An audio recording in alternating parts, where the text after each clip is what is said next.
Olá, amigos, é o Infomercados BR e eu sou Giovanni Lorenzon.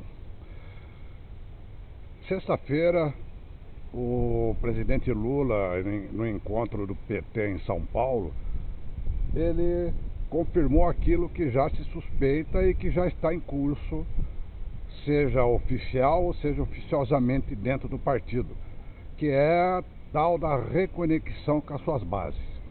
Ele falou claramente disso ontem. Aparentemente ele estava passando uma bronquinha no partido, mas não. Nas lideranças oficiais do PT, ou nas oficiosas, como por exemplo é o caso da Janja, a primeira-dama, isso já está bastante claro.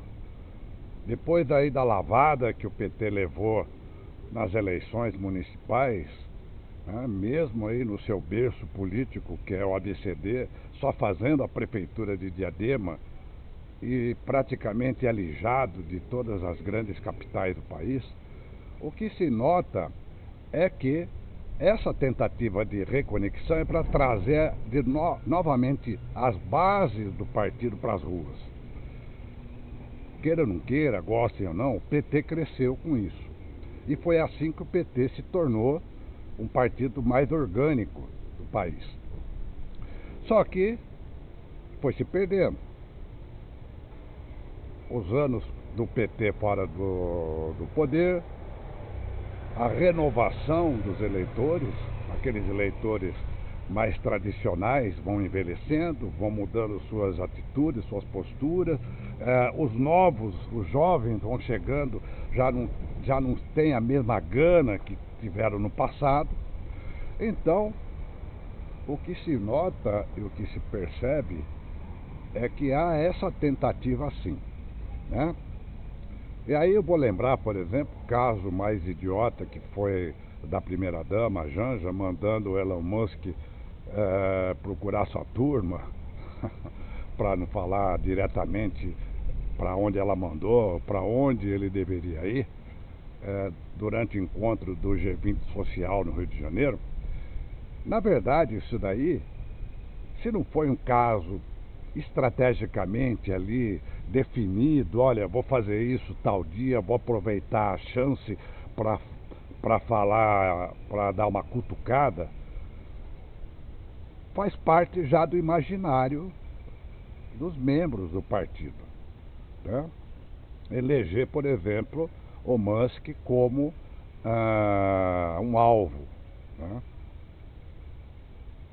Logo após a vitória de Trump, né?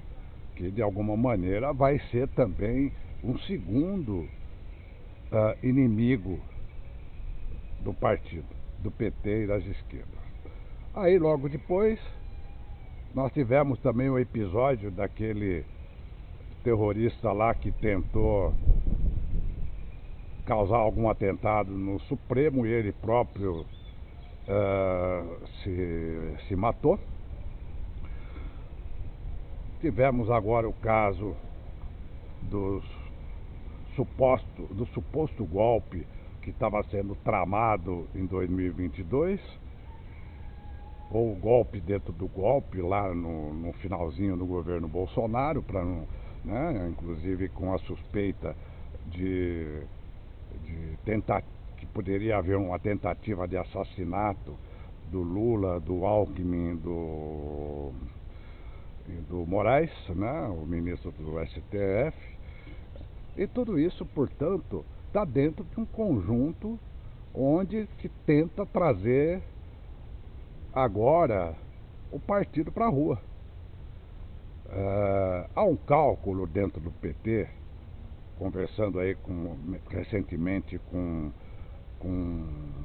uma pessoa que já foi um publisher do importante jornal do interior de São Paulo, já trabalhou na administração Dória e tem muito trânsito dentro do PT, embora não seja membro do partido.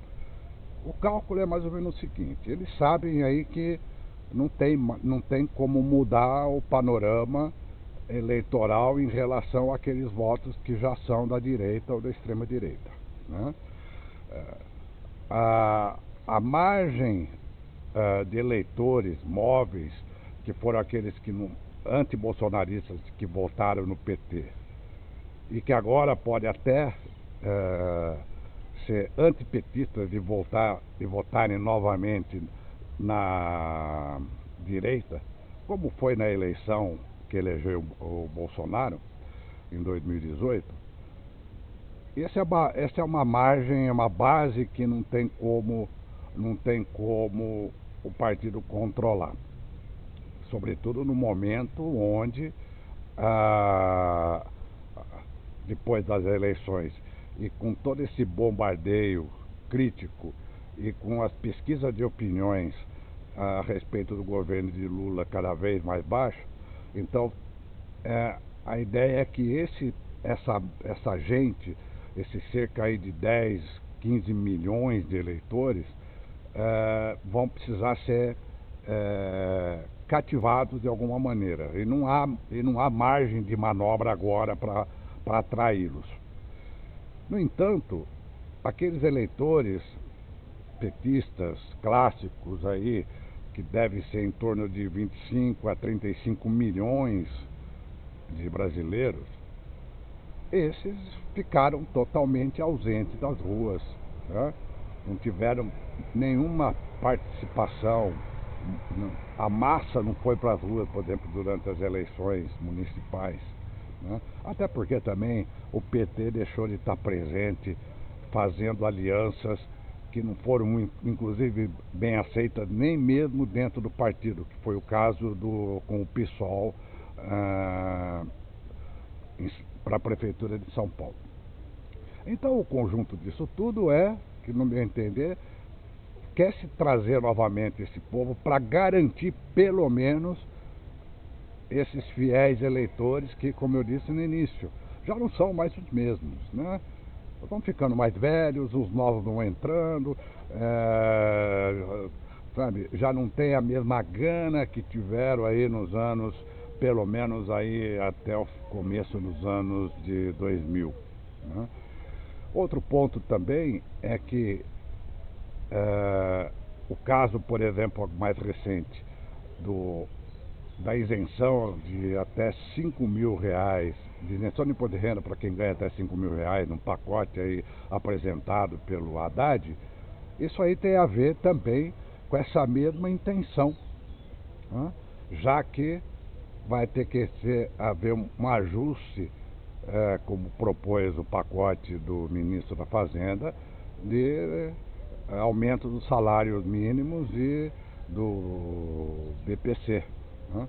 Por exemplo, e do abono também salarial. Ao mesmo tempo, a gente lembra que o BNDES está voltando a injetar recursos na indústria, que é a base de sustentação, pelo menos foi a base de sustentação eleitoral do PT, o operariado. E o PT precisa trazer de novo, dar de novo uma chance de pelo menos a indústria voltar a crescer, voltar a empregar e ele capitalizar de alguma maneira, né? Porque do mesmo modo que a direita, a extrema-direita dificilmente votarão com Lula, ou dificilmente não, impossível que votem com Lula, dado que nós estamos aí com praticamente 2 anos de governo e as pesquisas ainda mostram um favoritismo muito importante para o que se restou do bolsonarismo. Vale dizer que esse apoio para a indústria vai ser importante, né? O conjunto, portanto, é de uma estratégia, se não totalmente delineada ali no papel entre os estrategistas do partido, mas misturando, seja a formalidade dos programas e planos de ação para fazer novamente essa reconexão, seja até no caso da informalidade, como foi a tal da Janja aí semanas atrás. Muito obrigado. Até uma próxima. Se inscreva no nosso canal.